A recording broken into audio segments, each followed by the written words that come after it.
Okay, good morning students. तो आज हम आपके सामने लाए हैं एक नया चैप्टर, क्योंकि हमने रिलेशन पढ़ लिया। तो अब 12th का जो नेक्स्ट चैप्टर है दैट इज फंक्शन। तो पहले हम देखेंगे कि फंक्शन है क्या, या फंक्शन को हम डिफाइन कैसे कर सकते हैं। तो मैं आपको एक एग्जांपल दूंगा, आप इससे समझेंगे कि मान लीजिए आपके पास दो नॉन एम्प्टी सेट है A and this is set B भी है। ये आपके पास सेट A है और ये सेट आपके पास B है। अब है क्या, सेट A में एलिमेंट है that is A B C D, और सेट B में एलिमेंट है आपके पास A F G H I for example. तो अब करना क्या है कि आपको फंक्शंस को डिफाइन करना है। तो फंक्शन भी रिलेशन ही होता है, लेकिन एक कंडीशन है कुछ बाउंडेशंस के साथ, यानी कुछ बाउंडेशंस के साथ रिलेशन जो है फंक्शन बन जाता है। और वो प्रतिबंध क्या है, वो बाउंडेशंस क्या है, उनके बारे में हम बातचीत करेंगे कि किस केस में रिलेशन जो है फंक्शन बन जाता है। लेकिन फंक्शन बनने के लिए उसके अंदर कुछ प्रतिबंध लगाए गए हैं। तो वो प्रतिबंध क्या है वो मैं आपको इस डायग्राम से समझाता हूं। मान लीजिए कि मेरा A से E का कनेक्शन है, और B का कनेक्शन F से है, C का कनेक्शन G से है, और D जो है वो अनमैप्ड रह गया। तो यानी हमारे पास दो सेट है। सेट A में जो एलिमेंट है हमारे पास वो है A, B, C and D, और सेट B में जो एलिमेंट है that is E, F, G, H and I। तो अब आप देख रहे होंगे कि A E से जुड़ा हुआ है, B F से जुड़ा हुआ है, C G से जुड़ा हुआ है, लेकिन D जो है वो अनमैप्ड रह गया, मतलब D का फोटो नहीं खींच पाया है। तो अब जब ये अनमैप्ड रह गया तो ये पहली कंडीशन है फंक्शन होने के लिए कि इस सेट का कोई भी एलिमेंट सेट A का, अगर मान लीजिए F is a function from set A to set B, इसको ऐसे पढ़ते हैं, F जो है फंक्शन है सेट A से सेट B का। तो इस F को जो फंक्शन है इसकी एक शर्त है कि each element of a set A, her element set A का एसोसिएट होना चाहिए, जुड़ना चाहिए किसके साथ, a well defined element of a set B, यानी सेट B के साथ किसी एलिमेंट के साथ इसका जुड़ना जरूरी है। तो अब होगा क्या कि ये जो एलिमेंट है, क्योंकि यहां कौन सा एलिमेंट रह गया, D एलिमेंट रह गया, तो ये इसका मतलब क्या हुआ कि ये फंक्शन नहीं है। लेकिन अगर क्या होता, अगर यही सेट, इसको मैं ऐसे बना लेता, ये है A, this is B, this is C, this is D, ये हो जाएगा आपके पास E, this is F, this is G, this is H and this is I। So A connected with E, B connected with F, C connected with H and D connected with G, D connected with G।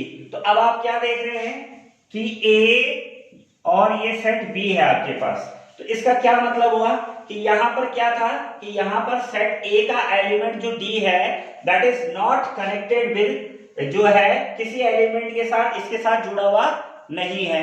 लेकिन यहां पर क्या हुआ, A के सारे element जो है, यानी इनका A का फोटो E है, B का फोटो F है, C का फोटो H है और D का फोटो G है। तो यानी इसका हर एलिमेंट, इसका प्रत्येक एलिमेंट इस सेट का इससे क्या हो गया, एसोसिएट हो गया। तो ये क्या हो जाएगा, ये आपका क्या हो जाएगा, यहां पर फंक्शन हो जाएगा।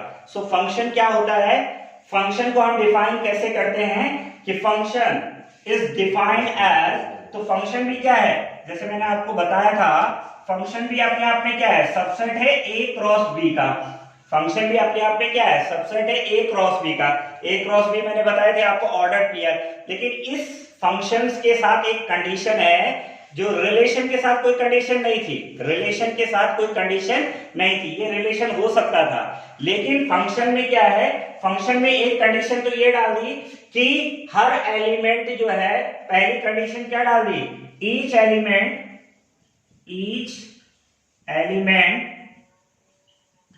Of set A is each element of set A is associated with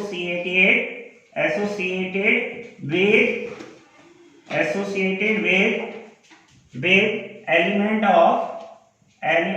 of set B। ये पहली कंडीशन है कि क्या होना चाहिए, each element। ये पॉइंट बहुत इंपॉर्टेंट है कि अगर इसका हर एलिमेंट इसके साथ जुड़ा हुआ नहीं है तो वो फंक्शन नहीं होगा। अब दूसरी कंडीशन क्या है, आपने देखा होगा कि ऐसा तो होता है, आम जिंदगी में ऐसा होता है कि दो अलग अलग आदमी एक जैसे दिख सकते हैं, लेकिन मैं खड़ा हूं आपके सामने और मैं दो अलग रूपों में दिख जाऊं, ये पॉसिबल नहीं है। लेकिन दो अलग अलग आदमियों की एक जैसी फोटो हो सकती है कि वो जुड़वा है या कुछ है, लेकिन एक ही आदमी में अकेला हूं और मैं अलग अलग रूपों में आपको दिख जाऊं। तो जो दूसरी कंडीशन है उसकी, वो ये कंडीशन है कि मान लीजिए सेट ए आपके पास है और ये सेट बी आपके पास है। सेट ए के एलिमेंट है A B C and D और इसका एलिमेंट है E F G H I. तो क्या कह रहा हूं मैं कहने का तात्पर्य है मेरा कि B जो है E से भी जुड़ा हुआ है और B जो है G से भी जुड़ा हुआ है।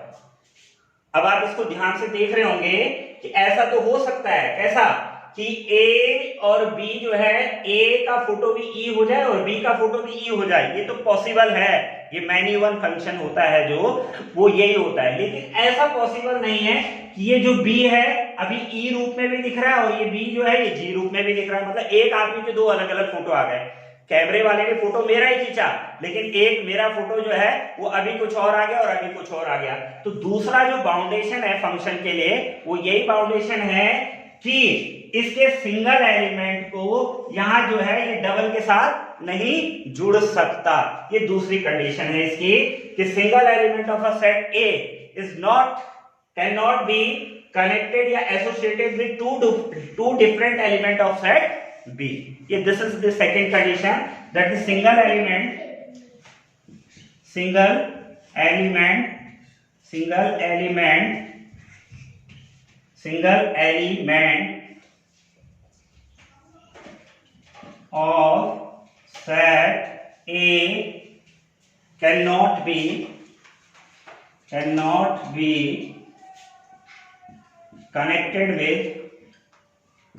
cannot be connected or associated with two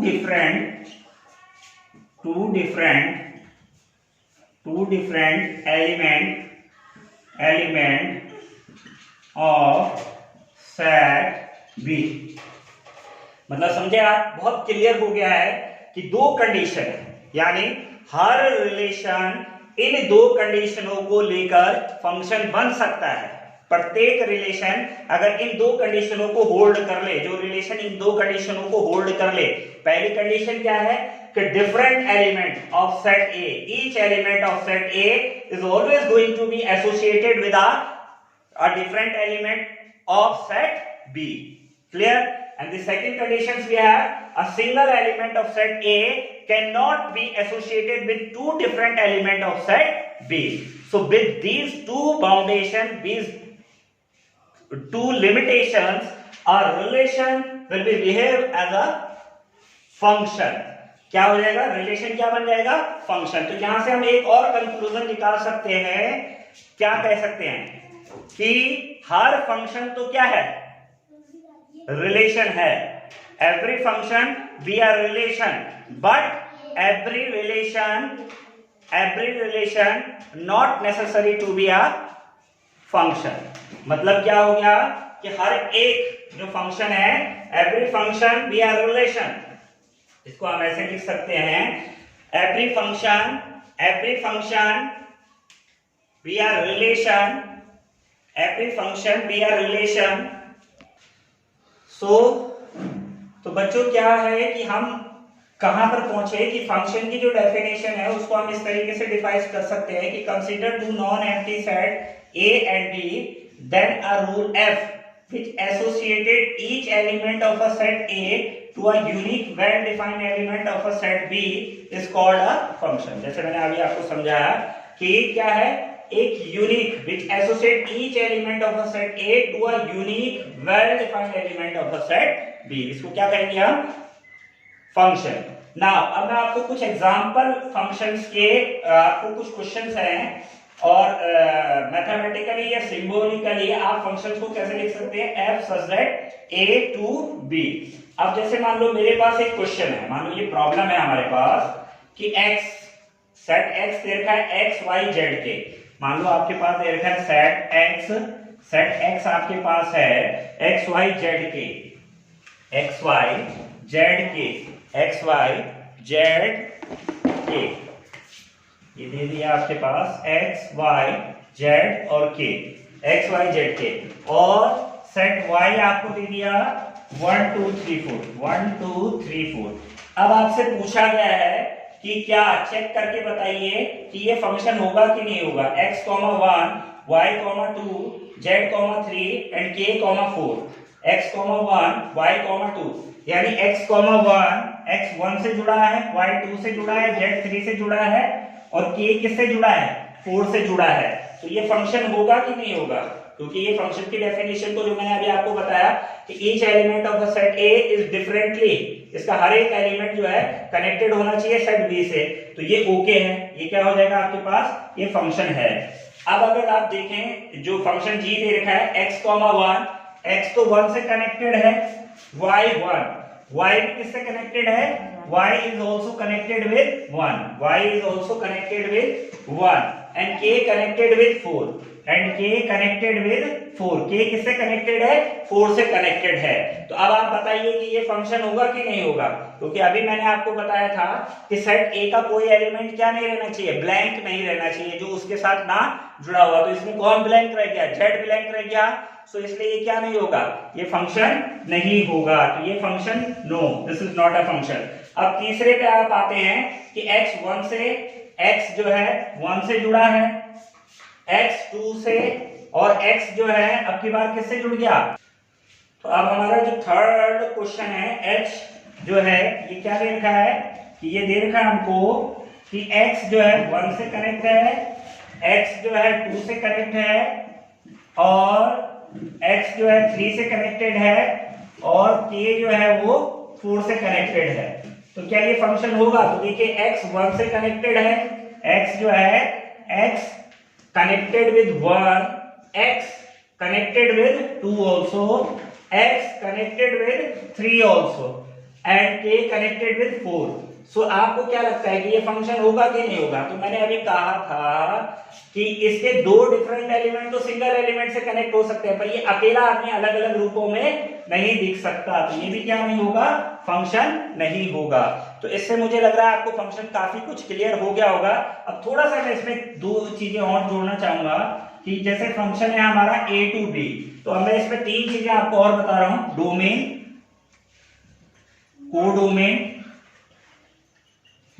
and third one is range. Domain, codomain and third one is range. तो आप कैसे समझेंगे डोमेन, कोडोमेन और रेंज को, तो बहुत आसानी से मैं आपको बताता हूं कि इसको समझने का सिंपल सा तरीका है डोमेन, कोडोमेन और रेंज को, तो आप इस फोटो से ही समझ लेंगे। तो इसके लिए करना कुछ नहीं है आपको, बस ये देखिए आप, मैं बताता हूं इसमें कि डोमेन का मतलब होता है all element of set A. इस सेट ए के जो एलिमेंट है, element of set A, element of set A, यानी जो ये इस सेट जहां से mapping f is a mapping from set A to B, जो फंक्शन f है वो a से b में है, तो ये जो a है ये डोमेन है, ये क्या है, a जो है ये डोमेन है, इसके जो एलिमेंट है ये डोमेन हो गए। एंड कोडोमेन, कोडोमेन किसके एलिमेंट हो गए, ये जो b है, ये जो b है आपका, ये तो हो गया डोमेन, a जो हो गया आपका ये हो गया डोमेन, और ये जो b हो गया ये कोडोमेन हो गया। b क्या हो गया, कोडोमेन हो गया। b जो हो गया आपके पास कोडोमेन, b जो है आपके पास ये ए जो है डोमेन, और जो ये बी है आपके पास, ये कोडोमेन क्या है, बी। ये जो बी है ये आपका कोडोमेन हो गया, element of set B, element of set B. Codomain जो है आपके पास element of set B codomain. अब इंपॉर्टेंट पॉइंट है रेंज। रेंज क्या होता है, बस ये है, क्योंकि डोमेन ये हो गया, कोडोमेन ये हो गया। रेंज होता है दोज एलिमेंट ऑफ सेट ए, जो सेट ए के वो एलिमेंट जिनका इमेज बन रहा है। जैसे मान लीजिए x का इमेज 1 है, y का इमेज 2 है, और y का इमेज 2 है, z का इमेज 4 है, और k का इमेज 3 है। k का इमेज 3 है। तो ये जो एलिमेंट है, और मान लो इसमें एक एलिमेंट और होता, दैट इज 5 होता, एक एलिमेंट और होता 5। तो अब आप देख रहिए जो 1 2 3 4 यानी जो किसी के फोटो है, जैसे x का फोटो 1 है, y का फोटो 2 है, z का फोटो 4 है, और k का फोटो 3 है, लेकिन 5 जो है किसी भी एलिमेंट का फोटो नहीं है। 5 जो है किसी भी एलिमेंट का फोटो नहीं है। तो यानी जो किसी एलिमेंट के फोटो होंगे, जो किसी एलिमेंट के फोटो होंगे, वो सब किस में आएंगे, रेंज में आएंगे। रेंज में कौन कौन आ जाएगा, 1 आएगा, 2 आएगा, 3 आएगा, 4 आएगा, लेकिन 4 नहीं आएगा, ओ सॉरी 5 नहीं आएगा। 5 कोडोमेन में तो आएगा, लेकिन रेंज में नहीं आएगा, क्योंकि कोडोमेन में बी के सारे एलिमेंट आते हैं। कोडोमेन में बी के सारे एलिमेंट आते हैं, तो कोडोमेन में 5 तो आएगा, लेकिन रेंज में 5 नहीं आएगा, क्योंकि 5 जो है सेट ए के किसी एलिमेंट का फोटो नहीं है। So that's all about functions. Thank you. Like करें, सब्सक्राइब करें और शेयर करें।